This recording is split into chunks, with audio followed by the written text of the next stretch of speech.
Со палење на трската се подготвуваат терените за узурпација на крајбрежјето на езерото преку нови градби. Обвинуваат екологистите откако на потегот кај калишта изминатите денови изгореа големи површини со трска. Сликата е жалостна, пеплосани црни површини покрај езерото, а од надлежните нема никаква реакција. Активистите од Охрид СОС тврдат дека терените се подготвуваат за тампонирање.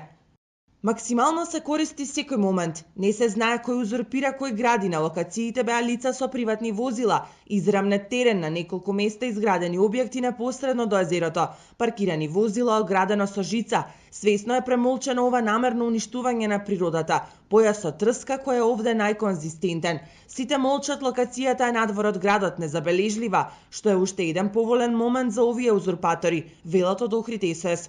Но градоначалникот на Струга Рамис Мерко негира и тврди дека ништо драматично не се случува. И во Охрид и Подмолје се пали трската. Таа е сува трска, нема никаква врска со биодиверзитетот. Секоја година се пали трска за луѓето да можат да ги обработуваат нивите. Тоа се приватни имоти кои се одделени од државниот имот со патот и патеката која ја изградивме. Луѓето само ги уредуваат нивните имоти кои беа запуштени, вели Мерко. Но Маријан Главинчевски, член на изведничкиот одред Крстејон, кој работи на проект за мониторинг и заштита на трските, го дели истиот став со екологистите дека тие се палат секоја година истиот период пред градежната сезона со цел припрема за градба на нешто поголемо.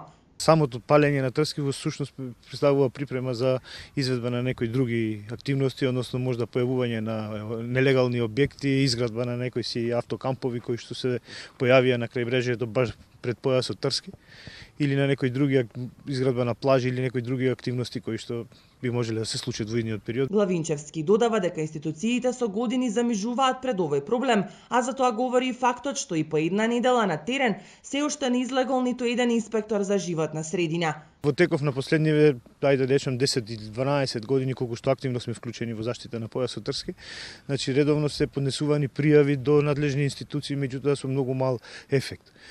Последната пријава која што е поднесена од наша страна на нашата организација, односно од неформална група на љубители на природа Тампон на Вале, беше во април 2018 година, кога на истиот начин, може да се рече и во сличен период, почна да се уништува појас Трски, кој што после уништувањето на појасот се никнаа градби кои што мислиме дека ќе бидат нови плажи. Пожарникарите за ТВ24 информираат дека неделава неколку пати интервенирале на гаснење на пожарот кај трските во тој појас, а пак биолозите алармираат дека уништувањето на трската значи опасност за целокупниот биодиверзитет. Таа е филтер на езерото, ја прочистува водата, во неа се размножуваат рибите, а живеат и голем број птици и други животни.